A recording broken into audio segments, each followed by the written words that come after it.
ಶುಭೋದಯ, ನಮಸ್ಕಾರ, welcome to Yoyo Kannada. ಪಶ್ಚಿಮ ಏಷ್ಯಾದಲ್ಲಿ ಇರಾನ್ ಮತ್ತು ಇಸ್ರೇಲ್ ನಡುವೆ ನಡೆಯುತ್ತಿರೋ ಯುದ್ಧ ಈಗ ಭಾರತದ ಅಡಿಗೆ ಮನೆಗೂ ಬಿಸಿ ಮುಟ್ಟಿಸಿದೆ. ಯುದ್ಧದ ಭೀತಿಯಿಂದ ದೇಶದಲ್ಲಿ ಎಲ್ಪಿಜಿ ಸಿಲಿಂಡರ್ಗಳ ಅಭಾವ ಉಂಟಾಗಬಹುದು ಅನ್ನೋ ಆತಂಕದ ಬೆನ್ನಲ್ಲೇ ಕೇಂದ್ರ ಸರ್ಕಾರ ಎಚ್ಚೆತ್ತುಕೊಂಡಿದೆ. ಅಡುಗೆ ಅನಿಲದ ಕೃತಕ ಅಭಾವ ಮತ್ತು ಕಾಳಸಂತೆಯನ್ನ ತಡೆಯಲು ಇಂಧನ ಸಚಿವಾಲಯ ಹೊಸ ರೂಲ್ಸ್ ಜಾರಿಗೆ ತಂದಿದೆ. ಇನ್ನು ಮುಂದೆ ಗ್ಯಾಸ್ ಸಿಲಿಂಡರ್ ಬುಕ್ ಮಾಡೋ ವಿಚಾರದಲ್ಲಿ ಗ್ರಾಹಕರು ಹೊಸ ನಿಯಮಗಳನ್ನ ಪಾಲಿಸಬೇಕು. ಸರ್ಕಾರ ಮಾಡಿರೋ ಪರ್ಯಾಯ ಪ್ಲಾನ್ ಎಂತದ್ದು ನೋಡ್ಕೊಂಡು ಬರೋಣ ಈ ವಿಡಿಯೋ ಮೂಲಕ.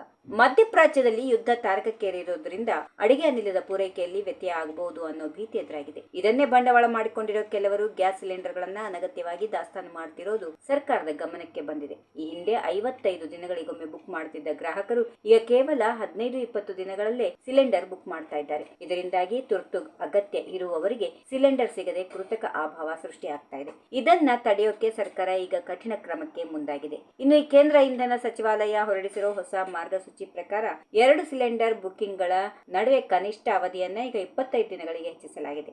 ಅಂದ್ರೆ ಒಂದು ಸಿಲಿಂಡರ್ ಬುಕ್ ಮಾಡಿದ ಮೇಲೆ ಮತ್ತೊಂದು ಸಿಲಿಂಡರ್ ಬುಕ್ ಮಾಡೋಕೆ ಗ್ರಾಹಕರು ಕನಿಷ್ಠ 25 ದಿನ ಕಾಯಲೇಬೇಕು. ಈ ನಿಯಮದಿಂದಾಗಿ ಅನಗತ್ಯ ಬುಕಿಂಗ್ಗಳಿಗೆ ಬ್ರೇಕ್ ಬೀಳಲಿದ್ದು ಎಲ್ಲರಿಗೂ ಸಮಾನವಾಗಿ ಅನಿಲ ಸಿಗುವಂತಾಗುತ್ತೆ ಅನ್ನೋದು ಸರ್ಕಾರದ ಲೆಕ್ಕಾಚಾರ. ಇನ್ನು ವಾಣಿಜ್ಯ ಉದ್ದೇಶದ ಸಿಲಿಂಡರ್ಗಳಿಗಿಂತ ಮನೆ ಬಳಕೆಯ ಗ್ರಾಹಕರಿಗೆ ಈಗ ಮೊದಲು ಆದ್ಯತೆ ನೀಡುವಂತೆ ತೈಲ ಕಂಪನಿಗಳಿಗೆ ಸರ್ಕಾರ ಕಟ್ಟುನಿಟ್ಟಿನ ಸೂಚನೆ ನೀಡಿದೆ. ಸಾಮಾನ್ಯ ಜನರ ಅಡಿಗೆ ಮನೆಯಲ್ಲಿ ಅನಿಲದ ಕೊರತೆ ಆಗದಂತೆ ನೋಡಿಕೊಳ್ಳೋದು ನಮ್ಮ ಮೊದಲ ಕರ್ತವ್ಯ ಎಂದು ಸರ್ಕಾರ ಸ್ಪಷ್ಟಪಡಿಸಿದೆ.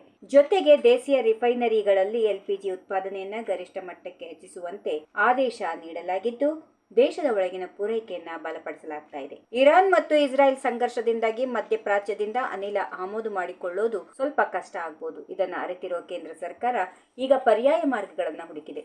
ಅಲ್ಜೇರಿಯಾ, ಆಸ್ಟ್ರೇಲಿಯಾ, ಕೆನಡಾ ಮತ್ತು ನಾರ್ವೆ ದೇಶಗಳು ಭಾರತಕ್ಕೆ ಎಲ್ಪಿಜಿ ಪೂರೈಸಕ್ಕೆ ಮುಂದೆ ಬಂದಿವೆ. ಈ ದೇಶಗಳ ಜೊತೆ ಮಾತುಕತೆ ನಡೆಸಿರೋ ಸರ್ಕಾರ ಅನಿಲ ಪೂರೈಕೆಯಲ್ಲಿ ಸ್ವಾವಲಂಬನೆ ಸಾಧಿಸೋಕೆ ಸಜ್ಜಾಗಿದೆ.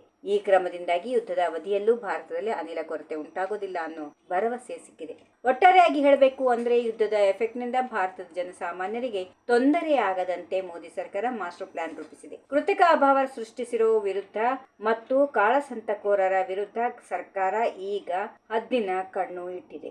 ಗ್ರಾಹಕರು ಕೂಡ ಗಾಳಿ ಸುದ್ದಿ ಕಿವಿಗೊಟ್ಟು ಅನಗತ್ಯವಾಗಿ ಸಿಲಿಂಡರ್ ಸಂಗ್ರಹ ಮಾಡಬೇಡಿ ಅಂತ ಸರ್ಕಾರ ಮನವಿ ಮಾಡಿದೆ. ಸರ್ಕಾರದ ಹೊಸ 25 ದಿನಗಳ ನಿಯಮದಿಂದ ಮಾರುಕಟ್ಟೆಯಲ್ಲಿ ಗ್ಯಾಸ್ ಸಿಲಿಂಡರ್ ಗಳ ಹಂಚಿಕೆ ಸುಗಮ ಆಗುವ ನಿರೀಕ್ಷೆ ಇದೆ. If you like this video ಬೇಗ ಲೈಕ್ ಮಾಡಿ, ಕಾಮೆಂಟ್ ಮಾಡಿ, ಶೇರ್ ಮಾಡಿ ಹಾಗೂ ಯೋಯೋ ಟಿವಿ ಕನ್ನಡವನ್ನು ಸಬ್ಸ್ಕ್ರೈಬ್ ಮಾಡಿ.